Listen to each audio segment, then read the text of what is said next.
New York city मेयरल election में communist jihadist socialist Zohran Mamdani का जबरदस्त जीत के बाद पूरी दुनिया में एक बार फिर से लेफ्ट विंग पॉलिटिक्स को लेकर बहस तेज हो गई है।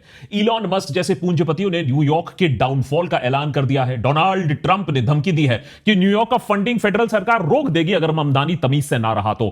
कॉर्पोरेट मेनस्ट्रीम मीडिया में ममदानी को लेकर मातम का माहौल है। उधर रिपब्लिकन मेगा बेस का रोना धोना तो खत्म ही नहीं हो रहा है।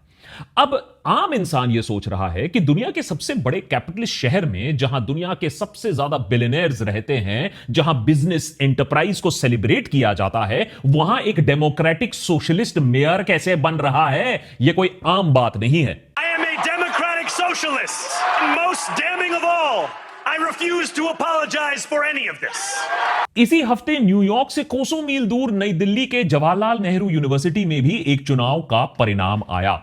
इस बार यहां लेफ्ट पार्टीज ने अपने ईगो और गिले शिकवे को साइड रखकर एकजुट होने का फैसला किया। All India students association, students federation of India and democratic students federation ने आरएसएस बैक्ड एबीवीपी का सामना एकजुट होकर किया एज लेफ्ट यूनिटी। नतीजा यह कि जेएनयू स्टूडेंट्स यूनियन पोल्स में लेफ्ट ने क्लीन स्वीप हासिल किया। सारे पोस्ट्स उनके हुए। यह एबीवीपी के लिए एक झटका था, क्योंकि पिछले ही साल पार्टी ने जेएनयू जॉइंट सेक्रेटरी का पोस्ट जीत लिया था और लेफ्ट के गढ़ में एबीवीपी अपनी ऐंठ और बढ़ाना चाहता था। इस साल पूरी कोशिश भी की थी, तंत्र यंत्र सब लगा दिया था। लाल लंगूर नीला लंगूर कमरे में बंद है, हमें एबीवीपी पसंद है। ना दिया जी। कल वोट करने जाओगी जी। एबीवीपी का कमबैक कराओगी जी। दूसरों को लाल लंगूर नीला लंगूर कहने वाली एबीवीपी के अंगूर खट्टे हो गए जब नतीजे सामने आए। अब जब इलेक्टेड थोड़ी पढ़ी लिखी होती है ना, तो जुबला पार्टी के हालात थोड़े टाइट हो जाते हैं। नहीं, अरे एडिटर, ये मैंने नहीं बोला है। अरे मुझे क्यों तोड़ रहे हो? ये तो former union minister, veteran BJP leader Rajagopal ji का कहना है, उसको जाकर पकड़ो है। लेकिन न्यूयॉर्क के शहर में या नई दिल्ली के जेएनयू में लेफ्ट का जीतना कोई बड़ी बात नहीं है। यह तो उनका गढ़ माना जाता है, करेक्ट। लेकिन क्या हो अगर मैं आपको यह बात बताऊं कि लेफ्ट विंग गवर्नमेंट्स का सत्ता में आना अब एक ट्रेंड बन रहा है। अगर आप बीते 1-2 सालों में दुनिया के अलग अलग हिस्सों में हुए इलेक्शंस को ध्यान से देखोगे तो आपको पता चलेगा कि एक बार फिर से लेफ्ट विंग गवर्नमेंट चुपचाप दुनिया में अपनी वापसी कर रहे हैं। फिर चाहे वो यूरोप हो, साउथ अमेरिका हो, अफ्रीका हो या साउथ ईस्ट एशिया हो। बीते एक दशक में पूरी दुनिया का ध्यान सिर्फ फार राइट के राइज पर इतना ज्यादा फोकस था कि एक नया लेफ्ट, न्यू लेफ्ट कब हमारे बीच में आ गया हमें पता ही नहीं चला। और पता चलेगा भी कैसे? अरे राइट ने मेन स्ट्रीम मीडिया नैरेटिव पर कब्जा जमा कर रखा है। पूंजीपतियों के साथ साठ गार्ड बैठा के रखा है राइट ने। लोगों को ब्रेन वॉश करके रखा है कि right is the only might and way. और अगर आप लेफ्ट की तरफ जाते हो तो आपको मिलेगा रॉटन socialist policy, communist takeover, talent का नाश, देश का खात्मा। लेकिन उसी समय हमें यह भी दिखने को मिल रहा है कि नरेंद्र मोदी और अर्दोगान जैसे हार्ड राइट और नेशनलिस्ट लीडर्स लेफ्ट की इकोनॉमिक और सोशलिस्ट पॉलिसीज चुरा रहे हैं। नाम भले ही अलग बना दिया हो, लेकिन फैक्ट तो यही है कि आंकड़े दिखाते हैं कि मोदी हमारे देश के इतिहास में सबसे बड़े लेफ्ट सोशलिस्ट लीडर बन चुके हैं। और शायद ममदानी ने मोदी से ही सीख ली है अपने न्यूयॉर्क इलेक्शन मैनिफेस्टो बनाने के लिए। देशभक्त के आज के एपिसोड में इस लेफ्ट विंग के राइज, इस साइलेंट राइज को डिटेल में समझने की कोशिश करते हैं। क्यों पूरी दुनिया लेफ्ट को बुरी तरीके से नकारने के बाद आज फिर से लेफ्ट विंग आइडियाज को एक्सेप्टेंस दे रही है? क्या है ये लेफ्ट विंग? कौन होता है एक सोशल डेमोक्रेट? क्या लेफ्ट, सोशलिज्म, कम्युनिज्म एक ही चीज होती है? क्या है ये न्यू लेफ्ट? कौन से आइडियाज हैं जिससे ये दिन ब दिन और ज्यादा लोकप्रिय हो रहे हैं? और फाइनली, क्यों आज राइट विंग लीडर्स और सरकारें भी पूरी श्रद्धा के साथ social ideas, social welfare schemes implement करने से पीछे नहीं हट रहे? 2022-23 के आसपास वो समय था जब दुनिया के हर क्षेत्र में फार राइट पार्टीज अपने पैर फैला रही थी। यूएस में डोनाल्ड ट्रंप अपने मेगा बेस को तैयार कर रहे थे। यूके में कंजर्वेटिव पार्टी एंटी इमिग्रेशन कानून लाने वाली थी। इटली में फार राइट जॉर्जिया मेलोनी सरकार बनाने की तैयारी में थी। जर्मनी में far right AfD party eastern और रूरल एरियाज में पॉपुलर होती दिख रही थी। फ्रांस में मेरी लीपेन जोरों शोरों से मैक्रों सरकार को चैलेंज कर रही थी। तुर्की में अर्दोगान तालिबान 20 साल तक पावर में रहने के बाद एक बार फिर से चुनाव जीत चुके थे। इजराइल में बेंजामिन नेतन्याहू एक बेहद फार राइट कोalition बनाकर बैठे हुए थे। अर्जेंटीना में हार्डवेयर मिले अपने चेनसॉ के साथ एंट्री मार चुके थे और भारत में मोदी फिर से तीसरे बार सत्ता में आने की तैयारी में था। और अब की बार ओवरऑल हर जगह राइट और फार राइट का बोलबाला था। सारे एनालिस्ट इसी राइस को ट्रैक करने में लगे हुए थे। लेकिन इसी बीच फार राइट को एक बड़ा झटका मिलता है। साउथ अमेरिका में ब्राजील के इलेक्शंस में प्रेसिडेंट बोल्सोनारो की फार राइट गवर्नमेंट बुरी तरीके से हार जाती है और उनके supporters as a matter of fact US Capitol Hill style एक इंसरेक्शन करने की भी कोशिश करते हैं। लेकिन इससे कुछ खास फर्क नहीं पड़ता है और सीजन्ड लेफ्ट विंग लीडर लूला डिसिल्वा की सरकार वहां बनती है। ब्राजील के बाद राइट विंग को दूसरा सबसे बड़ा झटका मिलता है यूरोप में, जहां पिछले साल हुए फ्रेंच पार्लियामेंट्री इलेक्शंस में राइट विंग नेशनल रैली की जीत लगभग तय मानी जा रही थी और मैरी ली पेन के जो राइट हैंड मैन है जॉर्डन बारदेला फ्रांस के अगले प्रधानमंत्री बनने वाले थे। उनको तो पीएम इन वेटिंग बोला जा रहा था। लेकिन जुलाई 2024 में जब रिजल्ट सामने आते हैं तब फार राइट नहीं, फ्रांस में कमबैक होती है फार लेफ्ट की। 4 लेफ्ट विंग और ग्रीन पार्टीज का अलायंस बनता है न्यू पॉपुलर फ्रंट। पार्लियामेंट में सिंगल लार्जेस्ट अलायंस के रूप पर वो उभरता है। मैरी ली पेन की राइट विंग जो अलायंस होती है वो तीसरे पायदान पर अपने आप को पाती है। इसी के आसपास ब्रिटेन में 14 साल के राइट विंग टोरी रूल के बाद स्टारमर की centre left labour party comeback करती है और फाइनली पिछले साल ही लेफ्ट विंग का विनिंग स्ट्रीक फिर से साउथ अमेरिका में जाकर रुकता है, जहां यूरोगे के प्रेसिडेंशियल इलेक्शन में ओरसी की जीत के बाद एनालिस्ट इसे साउथ अमेरिका का पिंक टाइड कहते हैं। यह तो हो गई उन देशों की बात जहां ओपनली लेफ्ट विंग पार्टीज और लीडर्स पावर में आते हैं। क्या इसका मतलब है कि ये जो देश हैं वो मार्क्स और माओ का नाम लेकर कम्युनिज्म के नर्क में प्रवेश करने वाले हैं? नहीं भाई, माओ तो चाइना भी उसको याद नहीं करता, उसको म्यूजियम में बस सलाम करके चाइना भी आगे बढ़ जाता है। जैसा कि जोरान ममदानी ने हमें दिखाया है, फाइनली लेफ्ट ने अपने लिए एक नई परिभाषा ढूंढ ली है जो कैपिटलिज्म के खिलाफ नहीं, कैपिटलिज्म को बेहतर करने की कोशिश करती है। उस पॉइंट पर अभी आते हैं, लेकिन मजेदार बात पहले कि आज की दुनिया में ऐसे पार्टीज हैं, ऐसे पॉलिटिकल लीडर्स आ चुके हैं जो वैसे तो राइट विंग या इवन फार राइट कहलाते हैं, प्रोजेक्शन तो वही है, लेकिन अपने पॉलिसीज में ओपनली लेफ्ट विंग आइडियाज जैसे सोशल वेलफेयर, सोशल प्रोटेक्शन को चैंपियन भी करते हैं। यकीन ना हो तो हमारे मोदी जी को देख लो।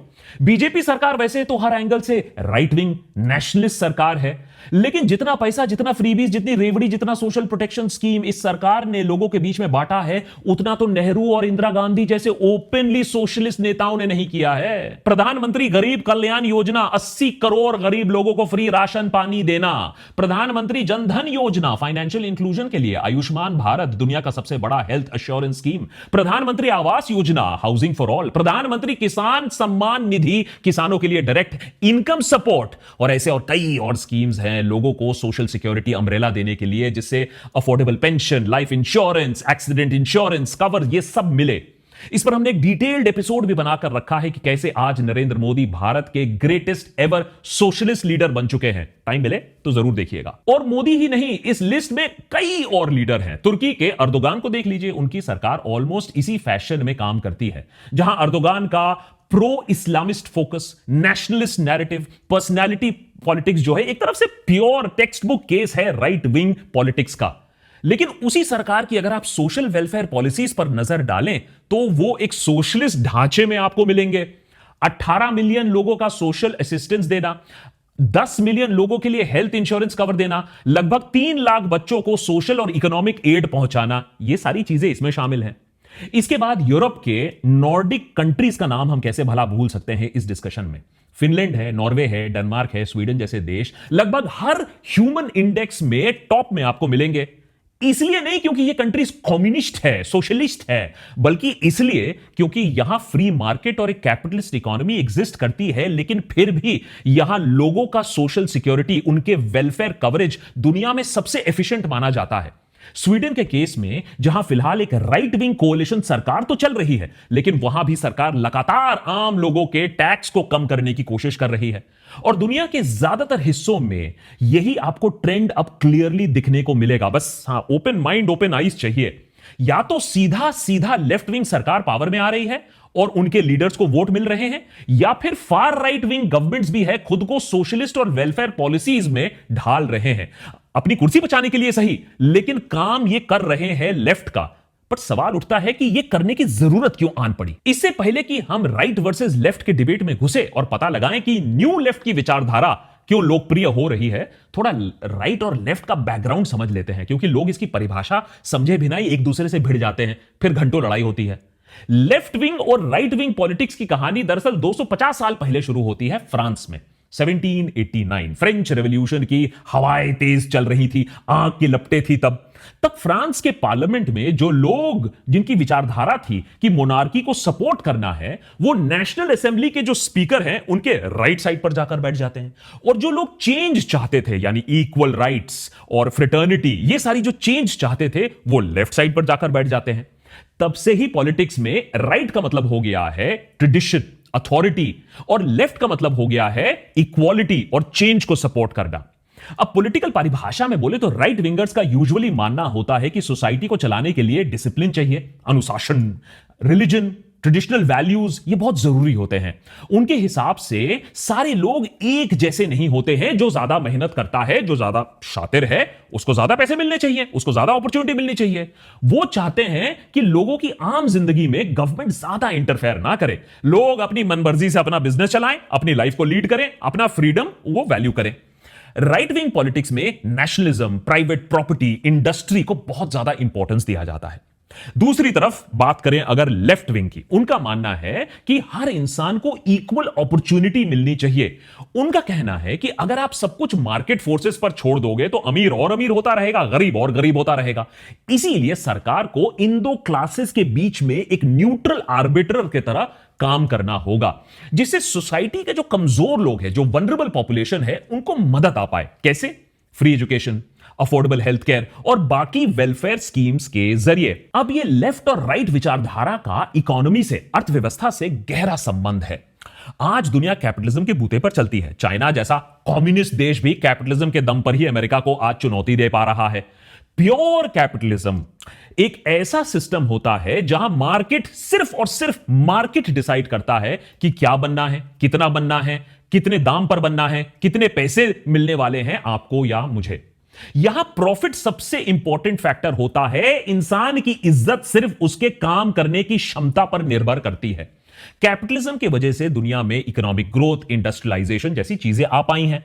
लेकिन इसी कैपिटलिज्म पर जब आप कोई लगाम नहीं लगाओगे तो ये income inequality, have and have not, social unrest खतरनाक स्तर पर ले जाता है। क्लासेस के बीच में डिवीजन होना शुरू हो जाता है, देश में अराजकता फैल जाती है। इतिहास के पन्ने टटोल लो, ढेर सारे आपको एग्जाम्पल मिल जाएंगे। ऐसी ही परिस्थितियों में कार्ल मार्क्स और कम्युनिज्म की एंट्री होती है हमारे दुनिया में।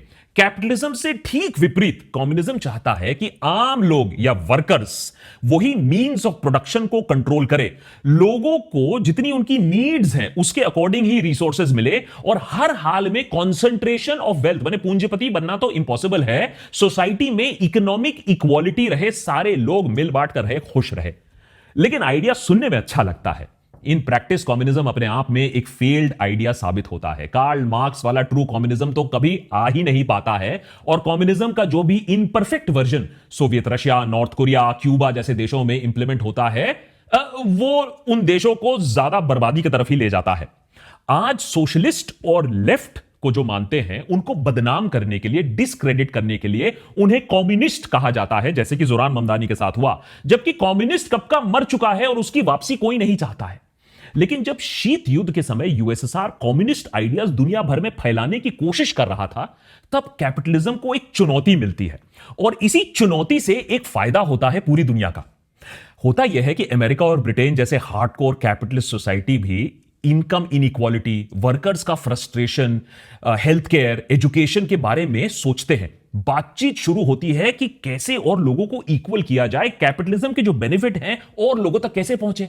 इसके बाद आता है 1929 का ग्रेट डिप्रेशन। सबके लिए एक वेकअप कॉल हो जाता है कि मार्केट फोर्सेस के भरोसे रहोगे तो पूरी दुनिया और अर्थव्यवस्था का सत्यानाश हो जाएगा।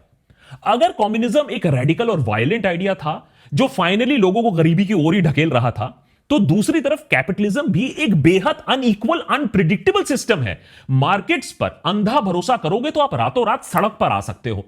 यहीं से कैपिटलिस्ट सोसाइटी में भी सरकार ने एक्टिवली लोगों के वेलफेयर पर काम करना शुरू किया। फॉर एग्जाम्पल, मार्केट्स को रेगुलेट किया गया जिससे दलाल अनलिमिटेड प्रॉफिट ना कमा पाए, मॉनेटरी पॉलिसीज लाई गई, इकोनॉमी प्राइसेस को स्टेबलाइज करने के लिए सेंट्रल बैंक का इंटरवेंशन होने लगा, बड़े बड़े बिजनेसेस जो मोनोपोलीज थे उनको तोड़े गए। सबसे जरूरी चीज, पिछड़े जो लोग हैं, कमजोर जो लोग हैं, उनको सोशल सिक्योरिटी प्रोवाइड करना, उन्हें फाइनेंशियल रिलीफ देना, उनकी इज्जत करना। यहीं से सोशल वेलफेयरिज्म का कॉन्सेप्ट पॉपुलर होना शुरू होता है, जहां सरकार वेल्दी लोगों को टैक्स जरूर करती है, लेकिन सिर्फ सड़कें, ब्रिजेस, इंफ्रास्ट्रक्चर बनाने के लिए नहीं। उस टैक्स के पैसे से जो सबसे गरीब तबका है उसे पॉवर्टी से बाहर निकालने के लिए, इक्वल अपॉर्चुनिटी देने के लिए, यूनिवर्सल एजुकेशन, यूनिवर्सल हेल्थ जैसी चीजों पर पैसा खर्च करने के लिए। सोशल वेलफेयर वैसे तो सोशलिज्म से निकला कॉन्सेप्ट है। सोशलिज्म वो सिस्टम जहां सरकार इंडस्ट्री, बिजनेस चलाती है, पूंजीपतियों को ज्यादा उठने नहीं देती है, प्रॉफिट एक डर्टी वर्ड होता है और सारा काम लोगों की भलाई के लिए किया जाता है। लेकिन आज जो सोशल वेलफेयरिज्म का कॉन्सेप्ट है वो एक बीच का रास्ता, उसे हम देखते हैं between socialism and capitalism. Sweden, Norway, Finland जैसे देश बेस्ट केस एग्जांपल हैं। कैपिटलिज्म के जरिए बहुत पैसा कमाया जाता है इन देशों में, लेकिन सरकार वेलफेयर सिस्टम भी बहुत स्ट्रांग रखती है, यानी सबका साथ सबका विकास। उसे याद आया, इंडिया में भी ये स्कीम सालों से चलती आई हैं। मनरेगा ले लो, पीएम किसान ले लो, आयुष्मान भारत, फ्री राशन, ये इसी मॉडल को फॉलो करते हैं। हमारे देश में लेफ्ट पार्टीज का बोलबाला आज खत्म हो गया हो, लेकिन जो लेफ्ट की पॉलिसीज थी, उनकी विचारधारा थी, उसको राइट ने बखूबी अडॉप्ट कर लिया है। अब न्यूयॉर्क शहर में वापस आते हैं जहां से हमारी पूरी कहानी शुरू हुई थी। लगभग $2 ट्रिलियन की जीडीपी वाला यह शहर, दुनिया में सबसे ज्यादा बिलियनर्स, 123 बिलियनर्स यहां रहते हैं। लेकिन एक और सच्चाई है इस शहर की, करीबन 90 लाख लोगों के इस शहर में 25% लोग गरीबी से जूझ रहे हैं। घर तो छोड़ो, रोजमर्रा की चीजें, राशन अफोर्ड नहीं कर पा रहे हैं। आम लोगों की जिंदगी दिन ब दिन और मुश्किल होती जा रही है, वहीं बिलियनर्स और अमीर होते जा रहे हैं।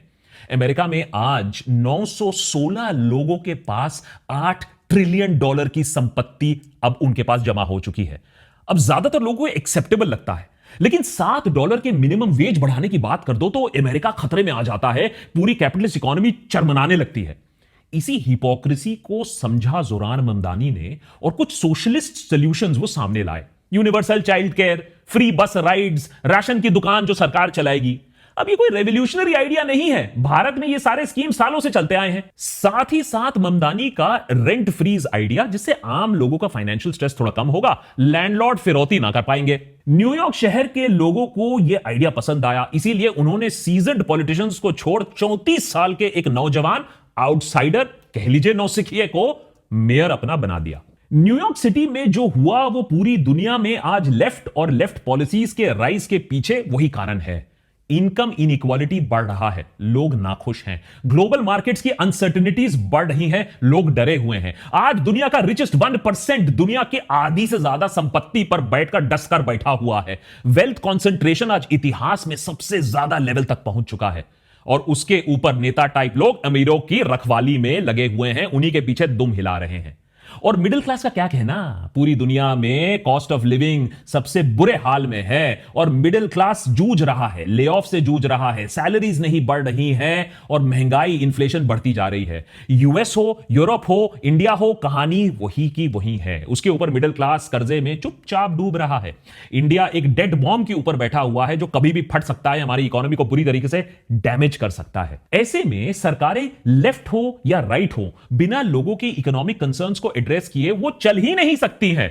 इसीलिए भारत में 80 करोड़ लोगों को फ्री राशन दिया जा रहा है, किसानों को सीधे अकाउंट में फाइनेंशियल सपोर्ट दिया जा रहा है, जीएसटी कम किया जा रहा है, पर्सनल इनकम टैक्स में एग्जेम्पशन दिया जा रहा है। ये सारे सोशलिस्ट सोशल सिक्योरिटी मेजर्स हैं, इनकम इनइक्वालिटी को कम करने के लिए, इससे जूझने के लिए। लेकिन इनइक्वालिटी एक स्ट्रक्चरल प्रॉब्लम है, एक दिन में ऐसे खत्म नहीं होगी। इसके लिए सालों की प्लानिंग, पॉलिटिकल विल की जरूरत होती है। अब इतनी मेहनत तो नहीं करते हैं हमारे नेता टाइप लोग, इसीलिए सरकारें क्या कर रही हैं, 2000 4000 रुपए ले लो, फ्री बस राइड ले लो, लॉलीपॉप ले लो इलेक्शन से पहले, जिससे लोगों की जिंदगी में लॉन्ग टर्म फर्क पड़े ना पड़े, पार्टीज अपनी पॉलिटिक्स जरूर चमका लेते हैं।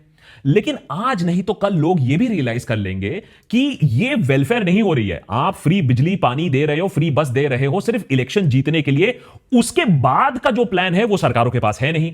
तो इवेंचुअली ये जो न्यू लेफ्ट पार्टीज और ये न्यू लेफ्ट जो कॉन्सेप्ट है उसको भी धक्का मिलेगा। दिल्ली के आम आदमी पार्टी का देख लीजिए आप, इनिशियली बहुत पॉपुलर हुए, लेकिन उसके बाद कोई प्लानिंग नहीं थी तो वो दिल्ली से बाहर उनको कर दिया गया। तो फिर से एक सर्कल आएगा जहां आइडेंटिटी पॉलिटिक्स खेली जाएगी, खतरे में है खेली जाएगी, इकोनॉमिक्स से बाहर बात की जाएगी, जो कि हम इंडिया में पिछले 10 सालों से देख रहे हैं। तो इन दी एंड नतीजा क्या हुआ? कौन राइट है कौन रॉन्ग है? देखो, इनकम इनइक्वालिटी आज पूरी दुनिया में एक कोर इशू बन गया है। दुनिया भर में लेफ्ट विंग के रिसर्जेंस की एटलीस्ट एक क्लियर संकेत हमें मिल चुके हैं। राइट विंग के पास डर और नफरत बेचने का फॉर्मूला तो है, गरीबी मिटाने का, सोशल जस्टिस लाने का फॉर्मूला नहीं है। इसीलिए वो खुद ही लेफ्ट के आइडियाज को चोरी कर रहे हैं। अब सवाल यह है कि राइट विंग के फेलियर के बाद, उनके जुमले समझने के बाद, क्या न्यू लेफ्ट पार्टीज अपने पॉलिसीज से, अपने ग्रैंड विजन से देश में स्ट्रक्चरल इशू को सॉल्व कर पाएंगे, या फिर से फोकस एक बार होगा, अरे चुनाव जीत लेते हैं उसके बाद हम भूल जाते हैं? आज भारत जैसे देश में मैं बोलता हूं आपको, हर किस्म की पॉलिटिक्स की जरूरत है। राइट की भी जरूरत है, लेफ्ट की भी जरूरत है। इसी से कैपिटलिज्म और सोशल वेलफेयर में एक संतुलन, एक बैलेंस रहेगा। संविधान के अनुसार हमें बीच का रास्ता लेना पड़ेगा, लेकिन इसके लिए न्यू लेफ्ट को भी यह दिखाना पड़ेगा कि वो मार्क्स और माओ की विचारधारा से आगे बढ़ चुका है। वो लोगों के हक के लिए लड़ रहा है, ना कि बिग बिजनेस और कैपिटल के पीछे भाग रहा है। न्यू लेफ्ट को अपनी communication skill, election management, campaigning style को मॉडर्नाइज करना होगा, जैसे ममदानी ने करके दिखाया। फाइनली उन्हें बड़े पूंजीपति इंडस्ट्रियलिस्ट को भी समझाना होगा कि भैया हम न्यू लेफ्ट हैं, हम कैपिटलिज्म, प्रॉफिट मेकिंग के खिलाफ नहीं हैं, और ना ही हम आपको बंद कर देंगे। हम तो बस इतना चाहते हैं कि जो कैपिटलिज्म से पैसा बन रहा है, जो प्रॉफिट बन रहा है, वो कैपिटल का, वो ग्रोथ का, वो प्रॉफिट का ज्यादा से ज्यादा लोगों को फायदा मिले। भारत के लिए ये न्यू लेफ्ट का जो इकोनॉमिक एजेंडा है, वो काफी हद तक नरेंद्र मोदी ऑलरेडी इंप्लीमेंट कर चुके हैं। जरूरत आज यह है कि जेन्युइन लेफ्ट पार्टी सामने आए और लोगों की बातें समझे। जैसा कि स्टूडेंट्स की गुहार सुनने के लिए आज हमारे देश में कोई नहीं है, वुमेन सिक्योरिटी को सीरियसली लेने के लिए कोई नहीं है, एनवायरमेंट जो इमरजेंसी से चल रहा है उसे मुद्दा बनाने के लिए कोई नहीं है। इन सब के बारे में अगर कोई पार्टी पैशनेट तरीके से आता है, न्यू लेफ्ट सामने आता है, मुद्दा बनाता है, मेन स्ट्रीम पॉलिटिक्स में लाता है, तो बदलाव पॉसिबल है। देखो, मुमकिन सब कुछ है, और राइट जितना भी लेफ्ट को गाली बक दे, क्योंकि वो इनसिक्योर रहता है लेफ्ट से, लोगों के लिए लड़ना, उनकी आवाज बनने की राजनीति कभी खत्म नहीं हो सकती है, और ना ही सोशल वेलफेयरिज्म की विचारधारा खत्म हो सकती है, जो हर इंसान को सिर्फ प्रॉफिट लॉस स्टेटमेंट की तरह नहीं देखता है, इंसानियत के लेंस से भी देखता है। तो अगली बार अगर आप किसी को सुनो जो लेफ्टिस्ट, सोशलिस्ट को गाली बक रहा हो, उसे याद दिला देना कि वो सिर्फ जोहरान ममदानी को गाली नहीं बक रहा है, वो प्रधानमंत्री नरेंद्र मोदी को भी गाली बक रहा है।